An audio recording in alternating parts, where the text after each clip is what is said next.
Good morning to all of you.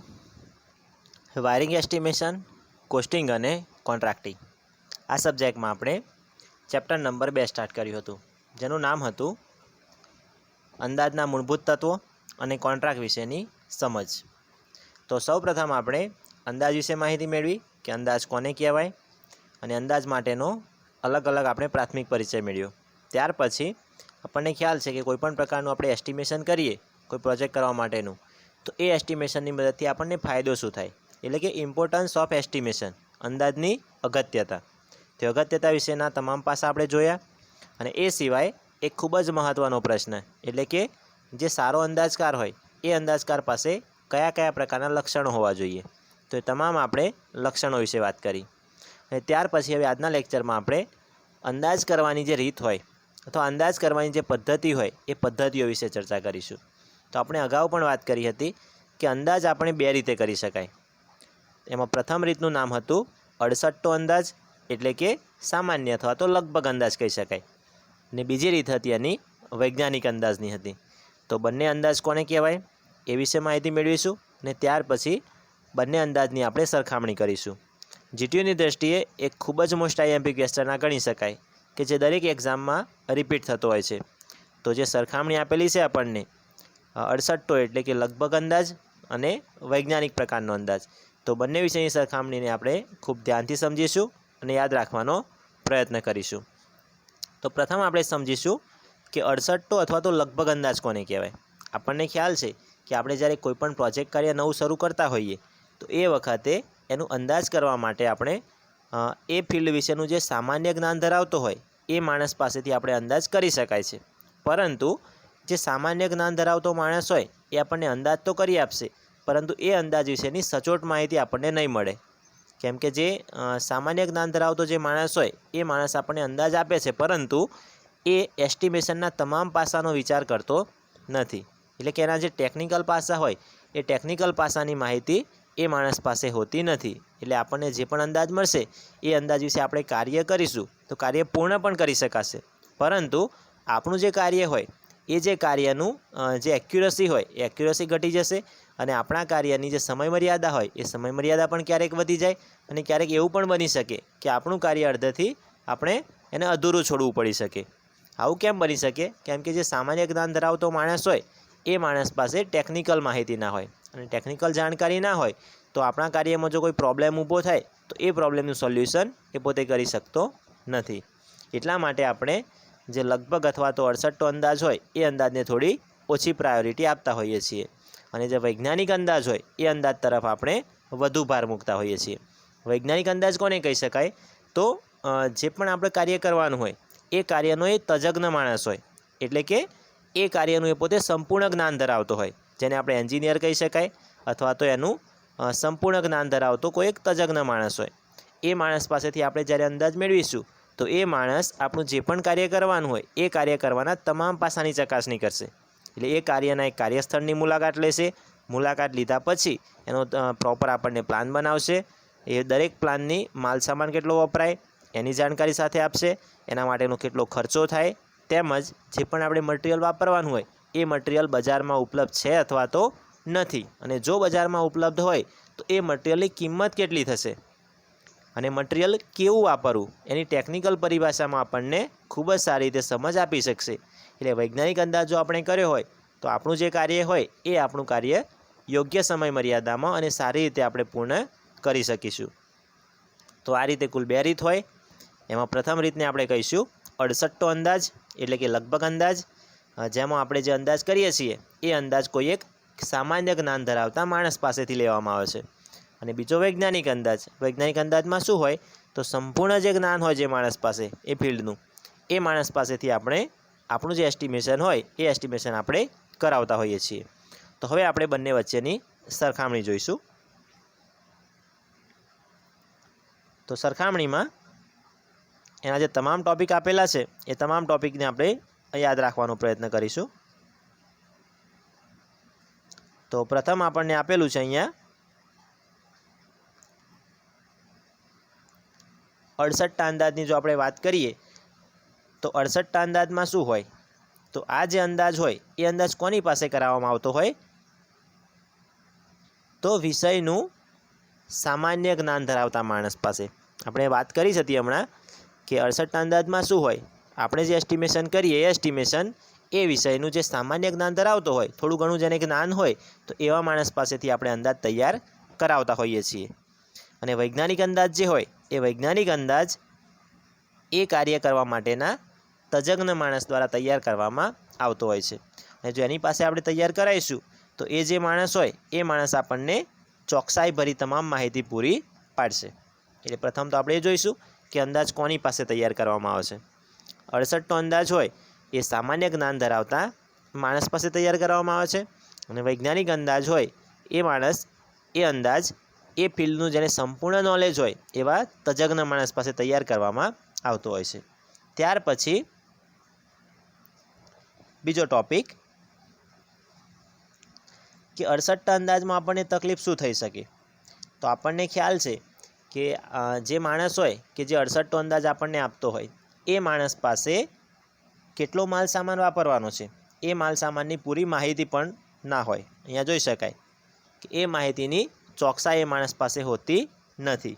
એથી શું બની શકે કે આપણો જે પ્રોજેક્ટ હોય એ પ્રોજેક્ટમાં ક્યારેક આપણે જે અંદાજ લગાવ્યો હોય એ અંદાજથી વધુ અથવા તો ઓછો એ પ્રકારનો જે જથ્થો હોય એ વપરાવાની સંભાવના રહેલી હોય છે.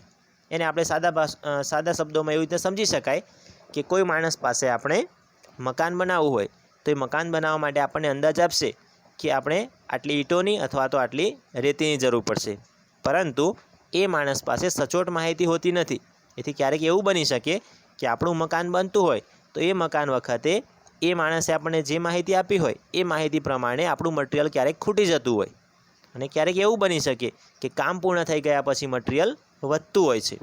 તો આ પ્રકારનું મિસમેચિંગ પોસિબલ બની શકે ક્યારે, જો અંદાજ આપણે કોઈ એક સામાન્ય માણસ પાસે કરાવ્યો હોય તો. પરંતુ વૈજ્ઞાનિક અંદાજમાં શું હોય, વૈજ્ઞાનિક અંદાજમાં જે તજજ્ઞ માણસ હોય એ તજજ્ઞ માણસ દરેક પેરામીટરને ધ્યાનમાં લઈ અને આપણને અંદાજ આપતો હોય.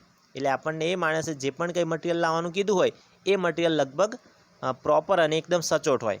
એટલે આપણું જે કાર્ય કરવાનું હોય એ કાર્ય કરતી વખતે એ મટીરિયલ ખૂટતું પણ નથી અને ખાસ મટીરિયલ કાર્ય પૂર્ણ કર્યા પછી વધતું પણ નથી. તો આ રીતે સચોટ અંદાજ વૈજ્ઞાનિક અંદાજ પરથી આપણે લગાવી શકીએ છીએ.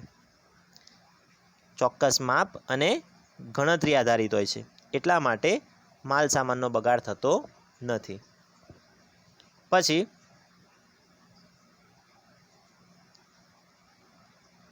જે આપણો 68નો અંદાજ હોય એ 68ના અંદાજમાં માનવ શક્તિની કુશળતાનો યોગ્ય ઉપયોગ થતો નથી. એટલે કે જે જગ્યાએ આપણે પ્રોપર કાર્ય કરવાનું હોય, આપણે જે રીતે ઉદાહરણ લીધું હતું કે જે રીતે આપણે મકાનમાં ટાઇલ્સ ફિટ કરવાની હોય તો એ ટાઇલ્સ ફિટ કરવા માટે આપણને ખ્યાલ છે કે એ માટેનું જે લેબર વર્ક હોય એ લેબર વર્ક આપણે પ્રોપર જોઈએ. એટલે ખાસ પ્રકારના મજૂરિયાત વર્કની જરૂર પડતી હોય. પરંતુ 68ના અંદાજમાં શું હોય, જે પણ કંઈ લેબર વર્ક હોય એ લેબર વર્ક આપણે સારું વાપરતા નથી. એટલા માટે જે માનવ શક્તિની કુશળતા હોય એનો યોગ્ય ઉપયોગ થતો નથી. જ્યારે વૈજ્ઞાનિક અંદાજમાં શું હોય, તો વૈજ્ઞાનિક અંદાજમાં આપણે જે માણસને અંદાજ આપ્યો હોય, જે તજજ્ઞને, એ માણસને ખ્યાલ હોય કે આ કાર્ય કરવા માટે કેવા માણસની જરૂર પડશે. એટલે એ શું કરતો હોય કે જે પ્રમાણેનું કાર્ય હોય એ પ્રમાણેના માણસોની રિક્વાયરમેન્ટ એ પોતે પૂરી પાડતો હોય છે. એટલે માનવ શક્તિની કુશળતા આપણને અહીંયાથી પ્રોપર રીતે મળી રહેતી હોય છે. એટલે કે જે તજજ્ઞ હોય એને પોતાનો જે અનુભવ હોય એ અનુભવનો આપણને અહીંયા લાભ મળતો હોય છે. ત્યાર પછી આપણું જે પણ કંઈ કાર્ય હોય એ કાર્ય જો આપણે 68ના અંદાજથી કરીએ તો એ અંદાજ પ્રમાણે યોગ્ય સમય મર્યાદામાં પૂર્ણ થતું નથી. કેમ કે 68ના અંદાજમાં આપણને પ્રોપર માહિતી ના હોય કે આટલું કાર્ય આપણે આટલા સમયમાં પૂરું કરવાનું છે. એટલા માટે આ અંદાજમાં આપણું જે કાર્ય હોય એ કાર્ય અનિર્ણિત રહેવાની સંભાવના વધી જતી હોય છે. એટલે યોગ્ય સમય મર્યાદામાં પૂરું કરી શકાતું નથી. જ્યારે આ અંદાજમાં આપણને સચોટ માહિતી હોવાથી આપણું જે કાર્ય હોય એ કાર્ય આપણે યોગ્ય સમય મર્યાદામાં સારી રીતે પૂર્ણ કરી શકાય છે. ત્યાર પછી 68ના અંદાજની જો આપણે વાત કરીએ તો 68ના અંદાજમાં આપણે જે પ્રમાણે જે અંદાજ આપણે કર્યો હોય કે આ કાર્ય કરવા માટે આટલું ખર્ચ થશે પરંતુ જ્યારે આપણે આપણું કાર્ય પૂર્ણ કરીએ તો એ વખતે આપણે જે ખર્ચ નક્કી કર્યો હતો અંદાજિત ખર્ચ એના કરતાં આપણો જે ખર્ચો હોય એ ખર્ચો વધી જતો હોય છે। તો આવું થવાનું કારણ શું હોય?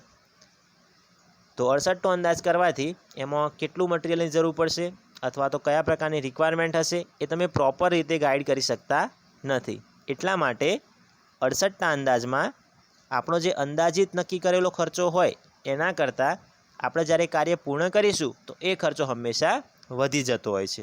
જ્યારે વૈજ્ઞાનિક અંદાજમાં શું હોય, જે આપણો અંદાજિત ખર્ચો હોય કે જે આપણે નક્કી કર્યો હતો અને આપણો જે ખરેખર ખર્ચ હોય એટલે કે રિયલમાં જે આપણો ખર્ચો થયો હોય એ બંને ખર્ચા વચ્ચેનો તફાવત ખૂબ જ નહિવત હોય છે, એટલે ખૂબ જ ઓછો હોય છે। તો ખાસ આપણે ખર્ચની વાત કરીએ તો 68ના અંદાજમાં આપણને ખર્ચનો સારી રીતે ખ્યાલ રહેતો નથી, જ્યારે વૈજ્ઞાનિક અંદાજમાં ખર્ચનો આપણે પ્રોપર એસ્ટિમેશન કરી શકાય છે। પછી વાત કરીએ કાર્યની ગુણવત્તા અને સમયબદ્ધતા જળવાતી નથી। કાર્યની ગુણવત્તા અને સમયબદ્ધતા જળવાતી નથી। સમયબદ્ધતાની તો આપણે વાત કરી કે કાર્ય યોગ્ય સમયમાં પૂર્ણ કરી શકાતું નથી, એટલે કે સમયબદ્ધતા જળવાતી નથી, પરંતુ કાર્યની ગુણવત્તા પણ જળવાતી નથી। આપણને ખ્યાલ છે કે જે સામાન્ય જ્ઞાન ધરાવતો માણસ હોય એને ટેકનિકલ પરિભાષાની કોઈ જાણકારી ના હોય, એટલે કે કયું મટીરિયલ એના માટે ઉચ્ચતમ ગણી શકાય એ વિશેની એને માહિતી ના હોય, એટલે એ જે કાર્ય કરશે એ કાર્યની ગુણવત્તા ખૂબ જ ઓછી રહેલી હોય છે। જ્યારે વૈજ્ઞાનિક અંદાજમાં શું હોય, એ જે તજજ્ઞ હોય એને સંપૂર્ણ ટેકનિકલ નોલેજ હોય, એ ટેકનિકલ નોલેજને કારણે કેવી વસ્તુ વાપરવી અને કઈ જગ્યાએ કઈ વસ્તુ સારી રીતે સ્યુટેબલ કરી શકાય એ તમામ નોલેજ હોય। એટલા માટે વૈજ્ઞાનિક અંદાજમાં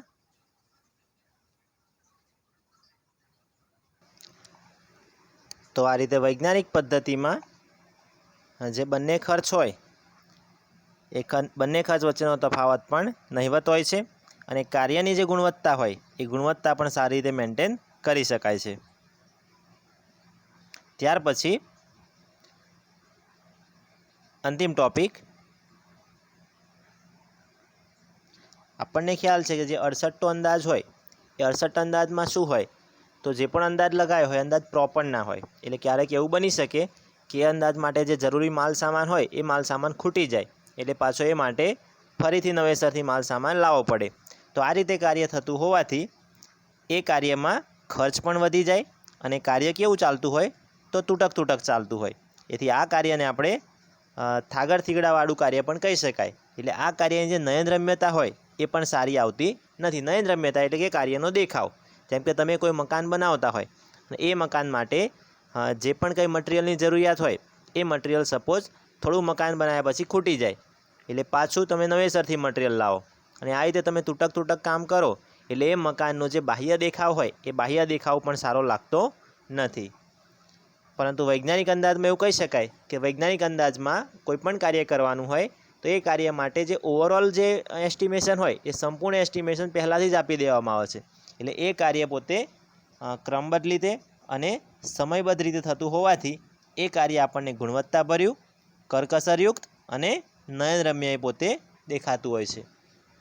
તો આ તમામ પાસાઓ વિશે વાત કર્યા પછી એટલું કહી શકાય કે જે પણ બે અંદાજ હતા 68 અંદાજ અને વૈજ્ઞાનિક અંદાજ, તો 68 અંદાજમાં પણ આપણે કાર્ય કરી શકાય છે, પરંતુ 68 અંદાજમાં આપણે જો કાર્ય કર્યું હોય તો એ અંદાજ પ્રમાણે જો આપણે કાર્ય કરીએ તો એ કાર્ય આપણું તૂટક ચાલે છે, એટલે ક્યારેક એવું બની શકે કે અડધાથી કાર્ય અટકી જાય અને એ પ્રમાણે આપણે કાર્ય કરીએ તો કાર્યનો ખર્ચો પણ વધી જાય, તેમજ આપણે જે પણ કંઈ કાર્ય કર્યું હોય એ કાર્યની જે ગુણવત્તા હોય એ ગુણવત્તા પણ ઘટી જાય અને બાહ્ય દેખાવ હોય એ બાહ્ય દેખાવ પણ એ કાર્યનો ઓછો થતો હોય છે। એટલા માટે આપણે આજે બંને પ્રકાર હતા 68 અંદાજ અને વૈજ્ઞાનિક અંદાજ, તો એ બંને અંદાજમાંથી આપણે આ અંદાજને ઓછી પ્રાયોરિટી આપીશું અને જે વૈજ્ઞાનિક અંદાજ હોય એ વૈજ્ઞાનિક અંદાજ પ્રમાણે આપણું કાર્ય થાય એ પ્રમાણે આપણે પ્રાયોરિટી આપીશું।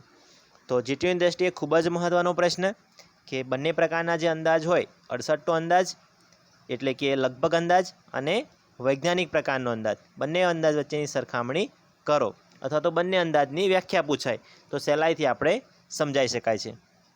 અને ચેપ્ટર નંબર 2 વિશે જો આપણે વાત કરીએ તો ચેપ્ટર નંબર 2માં જે પણ ચેપ્ટર છે આપણું અંદાજ અને કોન્ટ્રાક્ટનું, તો આ ચેપ્ટર સંપૂર્ણપણે સમજવાનું ચેપ્ટર છે, એટલે આ ચેપ્ટરમાં કોઈપણ પ્રશ્નનો જવાબ હોય તો એ જવાબ આપણે ચોપડીમાંથી નહીં લખીએ, પરંતુ આપણે જે પણ કંઈ સમજ્યા હોય કે અંદાજ કોને કહેવાય, અંદાજ માટે કેવા લક્ષણોની જરૂર પડતી હોય, તો એ તમામ વસ્તુ આપણે જે રીતે સમજાવ્યું છે એ રીતે આપણે પોતાની લેંગ્વેજમાં લખવાનો પ્રયત્ન કરીશું.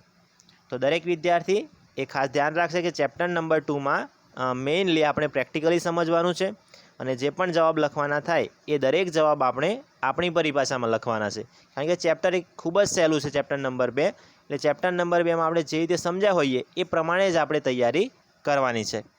તો આશા રાખું છું કે આજના લેક્ચરમાં દરેક વિદ્યાર્થીને સારી રીતે ખ્યાલ આવ્યો હશે. Thank you.